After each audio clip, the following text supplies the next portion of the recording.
ہم درود پڑھیں، وظیفہ کریں، دعا کریں، بھروسہ پھر بھی نہیں ہوتا. یاد رکھیے گا، جس کو یقین نہیں نا اس کا وظیفہ کام نہیں کرتا.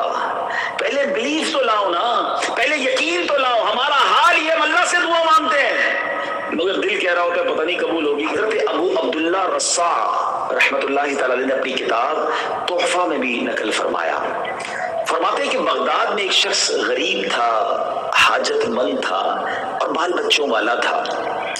ایک دن وہ جب گھر گیا تو رات کے وقت اس نے دیکھا کہ بچے رو رہے ہیں اور وہ بچے بھوک کی وجہ سے رو رہے ہیں. اتنا غریب تھا کہ بچوں کے لیے کھانے کو بھی کچھ نہیں تھا.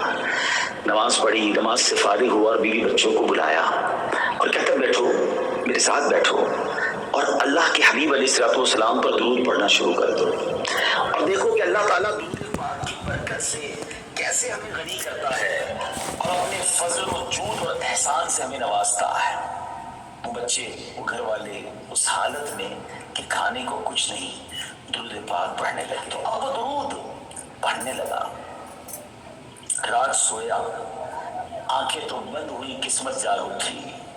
کونین کے والی نبی پاک صلی اللہ علیہ وسلم کا خواب میں دیدار ہوا اور آقا علیہ الصلوۃ والسلام نے تسلی دی اور فرمایا کہ جب صبح ہو تو اے میرے پیارے امتی فلاں مجوسی کہتے ہیں آتش پرست کو، آگ کی پوجا کرنے والے کو، اس کے پاس جانا، میرا سلام کہنا اور اس کو کہنا جو تیرے حق میں دعا کی گئی ہے وہ قبول ہو گئی ہے اور جو تجھے رب نے دیا ہے اس میں سے کچھ مال میں سے مجھے بھی عطا کر دے.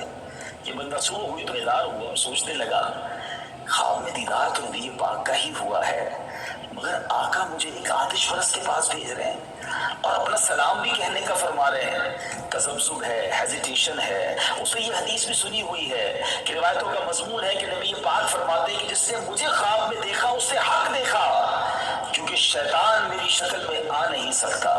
بہرحال اگلی رات ہوئی، پیارے آقا پھر خواب میں تشریف لائے.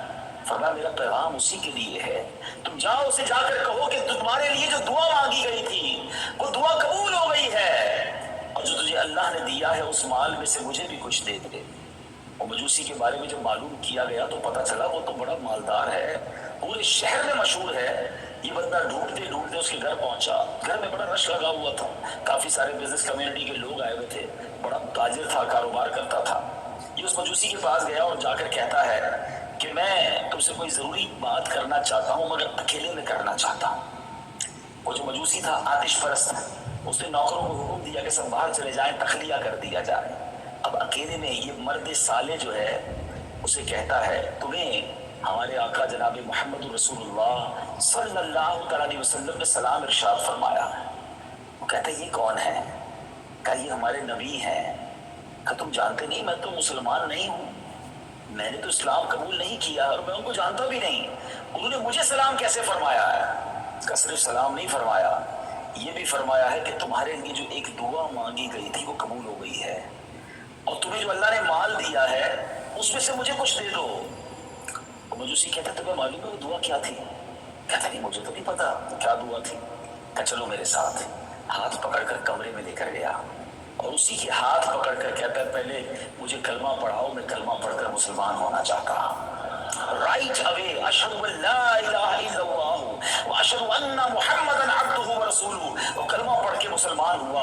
اب اس نے اعلان کیا جتنے لوگ اس کے گھر میں موجود تھے کہ اے لوگوں مجھ سے کاروبار کرنے والوں سن لو، آج میں نے کلمہ پڑھ لیا ہے، میں مسلمان ہو گیا ہوں. تم میں سے جو مسلمان ہوتا جائے گا اس کا تو مجھ سے کاروبار رہے گا، جو مسلمان نہیں ہونا چاہتا آج سے میرا تمہارا کاروبار بند. سارے لوگ جو تھے اس کے چاہنے والے تھے، اس کے پیسوں سے کاروبار کرتے تھے. اکثریت نے کلمہ پڑھ لیا، مسلمان ہو گئے. کچھ لوگ ایمان نہ لائے، اپنا مال واپس لوٹا کر وہ چلے گئے. اب اس نے اپنے بچوں کو بلایا، پہلے اپنے بیٹے کو بلایا، کہا دیکھ بیٹا میں مسلمان ہو گیا ہوں، اگر تو مسلمان ہوگا تو میرا بیٹا، ورنہ آج سے میرا تیرا کوئی تعلق نہیں. بیٹا کہتا ہے بابا جان جب آپ اس راہ پر آ گئے میں بھی کلمہ پڑھ کے مسلمان ہوتا ہوں. بیٹی کو بلایا، کہا بیٹی میں مسلمان ہو گیا ہوں، اب تمہارا کیا ارادہ ہے؟ اگر تم مسلمان ہوتی ہو تو میری بیٹی، ورنہ ہمارا کوئی تعلق نہیں. یاد رہے مجوسیوں کا ایک اصول ہوتا ہے کہ بیٹا اور بیٹی یعنی بھائی بہن کے درمیان شادی کی جاتی ہے. تو اس بھائی بہن کی بھی کچھ دنوں پہلے شادی ہوئی تھی.